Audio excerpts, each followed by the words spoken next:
নমস্কার সবাইকে, কেমন আছো তোমরা সবাই? আশা করি ভালো আছো, আমিও ভালো আছি। সুমিস ভিলেজ লাইফ চ্যানেলে তোমাদের সবাইকে স্বাগত।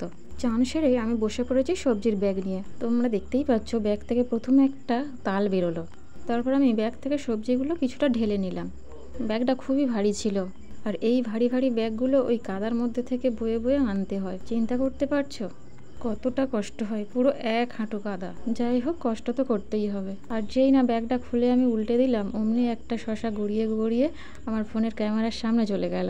এবার কড়াইগুলোকে আমি প্রথমে বেছে নেব। কড়াইয়ের মুখগুলো এক জায়গায় করে প্রায় 500-র মতো আঁটি হবে, এরকম একটা আন্দাজ করে দুদিকে দুটো গার্ডার বেঁধে তারপরে দিয়ে আসতে হয়। আমাদের এখানে যেহেতু বেশিরভাগ চাষবাস, তাই অনেকগুলো পাইকারও আছে আমাদের গ্রামে। সবজিগুলো গুছিয়ে প্যাকিং করে ওনাদের বাড়ি মেপে দিয়ে আসতে হয়, আর ওনারা ভোরবেলা ওগুলোকে বিক্রি করতে নিয়ে যায়।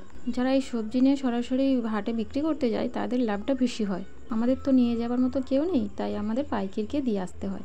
আর এদিকে দেখো সব মাপা হচ্ছে। প্রথমে ভালো শসা, তারপর বাস শসা, ঢ্যাঁড়স, তারপর বলিলাও হয়েছে, কড়াইও মাপা হয়ে গিয়েছে, চিচিঙেও মাপা হয়ে গিয়েছে। আর জানো তো, ঢ্যাঁড়স মাপা হয়ে গিয়েছে তোমরা দেখলে। তারপরে দেখছি অন্য একটা ব্যাগে অনেকগুলো ঢ্যাঁড়স আছে, ওগুলো আবার একসাথে নিয়ে লাস্টে মেপে নেব। আর দেখো সব সবজি মাপা হয়ে গিয়েছে, ঝিঙেও প্রায় হয়ে এসেছে, আর এই কটা আছে। আর পাল্লায় তুলেছে কিছু ঝিঙে, ব্যাস গেল দড়িটা ছিঁড়ে পাল্লার। তারপর আবার দড়ি দিয়ে ভালো করে পাল্লাটাকে বেঁধে সব সবজি মাপা হলো।